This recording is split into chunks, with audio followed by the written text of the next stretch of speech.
তা না হয় একদিন আফসোস করতে হবে, সে আফসোস হবে ব্যর্থ, কোনো কাজে লাগবে না সে আফসোস। কাজে আমাদের একটা বিষয় আমি আপনাদেরকে বলে দিই, আমরা যারা এখানে উপস্থিত আছি, কেউ দাঁড়িয়ে আছি, কেউ বিভিন্ন কথাবার্তা বলতেছি, আমরা একটা আমল সবাই করার চেষ্টা করব, মৃত্যু পর্যন্ত 5 ওয়াক্ত নামাজ। কি বলে?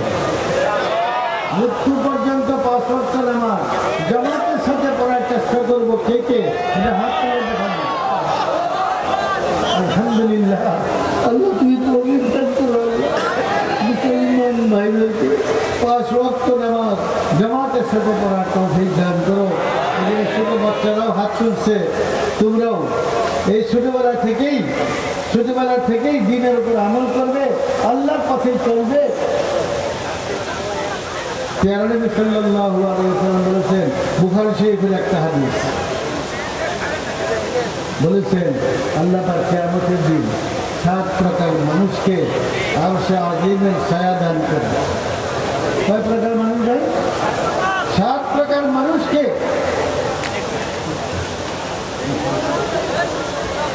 7 প্রকার মানুষকে আরশে আজিমের ছায়া দান করবেন। আমরা কি ভাই আরশে আজিমের ছায়ায় থাকতে চাই না? ভাই, সেদিন আরশে আজিমের ছায়া ছাড়া আর কোনো ছায়া থাকবে না। 1 নম্বর হলো ন্যায় বিচারক বাদশা। দেশের যে বাদশা হবে, যে ন্যায় বিচারক যদি হয়, ন্যায় নীতি চালু করে, নিজেও ন্যায় নীতির উপর চলে এবং দেশে সারা দেশে ন্যায় নীতি বাস্তবায়িত করে, এই বাদশাকেও আল্লাহ পাক আরশে আজিমের ছায়া দান করে। আরেক হলো যৌবনকালের শুরু থেকেই আল্লাহর পথে চলা।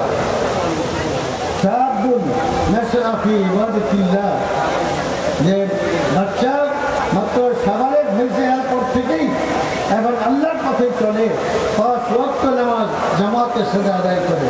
রমজান মাসে রোজা রাখা রাজি আছে না ভাই? সবাই রোজা রাখবো, নিজেও নামাজ পড়বো, অন্যকেও নামাজের দাওয়াত দিব। আমাদের প্রত্যেকের নিয়ত থাকবে যে আমরা এই অন্তত কোনাবাড়ি এলাকায় কেউ যেন মুসলমান বেনামাজি না থাকে। আমরা চেষ্টা করবো, সবাই চেষ্টা করলে সহজ হবে। আর আপনি একা চেষ্টা করেন তাহলে অনেক কষ্ট হবে, এটা অসম্ভবের কাছাকাছি। আর আমরা যখন সবাই চেষ্টা করবো, ইনশাল্লাহ সহজে কাজটা হয়ে যাবে। আর আমি যেটা চাই সেটা হলো শুধু বাংলাদেশ না, সারা পৃথিবীর মুসলমান তারা সবাই যেন 5 ওয়াক্ত নামাজ জামাতের সাথে পড়তে পারে, এটা আমি চাই এবং এটা আমি চেষ্টাও করি। আমি একটা রিক্সায় উঠি, রিক্সার থেকে জিজ্ঞাসা করি তোমার নাম কি? মুসলমানের নাম বলি যে তুমি কি নামাজ পড়ো? নামাজ পড়ি না। কথা কেউ বলে হুজুর মাঝে মাঝে পড়ি। আমি বলি না, তুমি যে ব্যবসা করতেছ, রিক্সা চালাইতেছ, এটা হারাম ব্যবসা। আর 5 ওয়াক্ত নামাজ পড়বা, 5 ওয়াক্ত নামাজ পড়বা, নাচতে নাচতে বেহেশতে। জামাতের সাথে নামাজ পড়লে সব 27 গুণ বেশি। এলাকায় নামাজ পড়লে যে সব হয়, জামাতের সাথে আদায় করলে 27 গুণ বেশি লাভ। এই ভাই পরকালের মুদ্রার নাম হলো নেকি। পরকালের মুদ্রার নাম কি? নেকি। আজ আমি যদি জামাতের সাথে নামাজ পড়ি, তাহলে একাই নামাজ পড়লে যে সব হবে, জামাতের সাথে আদায় করলে 27 গুণ বেশি নিতে হবে। পরকালের অ্যাকাউন্টে আমার নামে জমা হইতে থাকবে। পরকাল কিন্তু এই পরকালে এই টাকা চলবে না, এই জমি চলবে না, এই সম্পদ কাজে লাগবে না, সেখানে কাজে লাগবে শুধু নেকি। যার কাছে নেকির মুদ্রা থাকবে সে পরকালে সবচেয়ে সুখী, সবচেয়ে ধনী এবং সব রকমের আরাম আয়েশের ব্যবস্থাপনা সে পাবে। এমনকি হাদিসে আছে তার চেহারাও এত সুন্দর হবে এবং প্রতি সপ্তাহে সপ্তাহে তার চেহারা সুন্দর থেকে সুন্দর হইতে থাকবে। তার স্ত্রী বেহেশতি রমণী তাকে জিজ্ঞাসা করবে, তুমি কই গেছিলা? আমি তো আজকে বেহেশতের বাজারে গেছি। বাজারে কোনো জিনিসের বেচা কেনা হয় না, শুধু রূপের পরিবর্তন। এই জন্য বেহেশতের বাজার। যা দেখবে যে একটা মানুষ খুব সুন্দর দেখা যায়, এই মানুষটা খুব সুন্দর, আল্লাহ পাক তার চেহারাকে ওই লোকের সে বেশি সুন্দর হবে। এরকম রূপের উন্নতি হবে প্রত্যেক সপ্তাহে সপ্তাহে। যখন বেহেশতের স্ত্রীর কাছে যাবে, সে বলবে তুই কই গেছিলা, তোমার চেহারাটা আগে সে অনেক সুন্দর হয়ে গেছে। বলবে যে আমি বেহেশতের বাজারে গেছিলাম। প্রতি সপ্তাহে তাদের রূপ সৌন্দর্যের উন্নতি হবে। যদি আমরা একটু কষ্ট স্বীকার করে 5 ওয়াক্ত নামাজ জামাতের সাথে করি, রমজান মাসে রোজা রাখি, তাদের উপর যাকাত ফরজ তারা আমরা যাকাত আদায় করি, যাদের উপর হজ ফরজ তারা আমরা হজ করি, তাহলে ইনশাআল্লাহ অনেক নেকির মালিক হব। আমাদেরকে আল্লাহ পাক অনেক পুরস্কার দিবেন। এই যে পুরস্কারের কল্পনাও কেউ করতে পারবে না, এত নিয়ামত আল্লাহ পাক। একটা হাদিস শুনে শেষ করব, পরবর্তী বক্তা উপস্থিত নির্মাণ করবেন। আল্লাহ পাক বলেছেন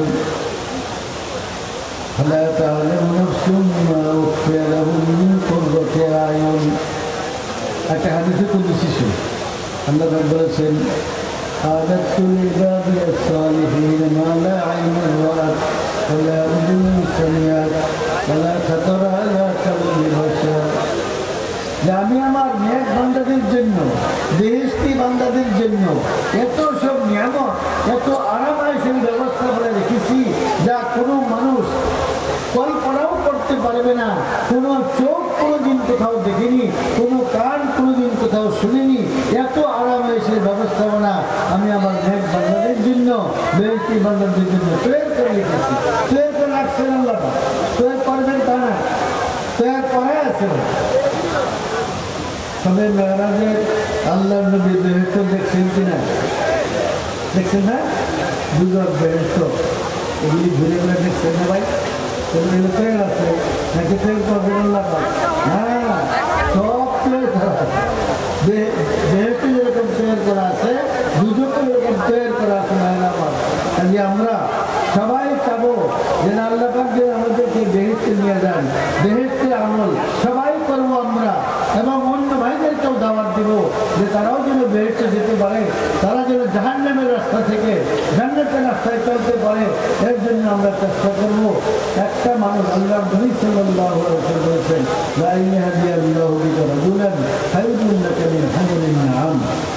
যে তোমার উসিলায়, তোমার কথায় একটা মানুষ যদি জাহান্নামের রাস্তা থেকে ফিরে জান্নাতের রাস্তায় চলে আসে, আল্লাহ পাক সারা পৃথিবীর সমুদ্র সম্পদ দান করলে যে সব হয়, এর চেয়ে বেশি সব আল্লাহ তোমাকে না। এই জন্য আমরা যে সমস্ত কথা সংক্ষেপে বললাম, আল্লাহ পাক যেন আমাকেও আমল করার তৌফিক দেন, আপনাদেরকে আল্লাহ পাক আমল করার তৌফিক দেন। এই যে দারুন নেজাত মাদ্রাসা, বেসরকারি মাদ্রাসা, সরকার তাদেরকে পয়সা দেওয়া করবে, ঠিক আছে না ভাই? আমরা যারা মুসলমান আমরা সাহায্য করি, আমাদের সাহায্যেই এই সমস্ত প্রতিষ্ঠান চলে। আর সাহায্যের উপর দোয়াও করবো। আমি যখন এই মাদ্রাসায় প্রথম আসলাম, তখন আমাকে সাহেব বললেন, হুজুর ছাত্র বেশি, জায়গা কম, অনেক কষ্ট করে পড়াশোনা করা হয়, অনেক কষ্ট করে আমরা থাকি। কাজেই আমরা ওই এলাকাবাসী যাদের জমি আছে ভাই, তারা, আমি জমি কালেকশন করবো না, উৎসাহ দেয়। যাদের বেশি জমি আছে আমরা কিছু কিছু জমি মাদ্রাসার জন্য আমরা ব্যবস্থা দেওয়া দেবো, যাতে এই দিনই প্রতিষ্ঠান ভালো করে চলতে পারে। আল্লাহ রাব্বুল আলামিন এই জমির বিনিময়ে আপনাকে আমাকে বেহেশতের মধ্যে অনেক জায়গা দেওয়া দেবেন, প্রশস্ত জায়গা। এমনিতেও প্রত্যেক বেহেশতি এই পৃথিবীর 10 গুণ এরিয়া পাবে, এই পৃথিবীর 10 গুণ এরিয়া পাবে প্রত্যেক বেহেশতি। কাজে আল্লাহ অনেক পুরস্কার দিবেন। আবার নগদ অর্থ টাকা পয়সা দান করবো, এবং যাদের জমি আছে জমি দান করবো। আমরা মাদ্রাসায় মাঝে মাঝে যাবো, খোঁজ খবর নিব, তাদের কী কী প্রয়োজন। আমাদের সামর্থ্য অনুযায়ী আমরা যদি সবাই সাহায্য সহযোগিতা করি, তাহলে দিনই প্রতিষ্ঠানগুলি ভালো করে চলবে, এবং অনেক ছাত্র বেশি হবে, তারা নায়েবে নবী হবে, আমাদেরকে হেদায়েতের বাণী তারা আমাদেরকে শোনাবে। আল্লাহ রাব্বুল আলামিন আমাদের সবাইকে তৌফিক দান করুন। ওয়া আখিরু দাওয়ানা আনিল হামদুলিল্লাহি রাব্বিল আলামিন। আসসালামু আলাইকুম ওয়া রাহমাতুল্লাহ।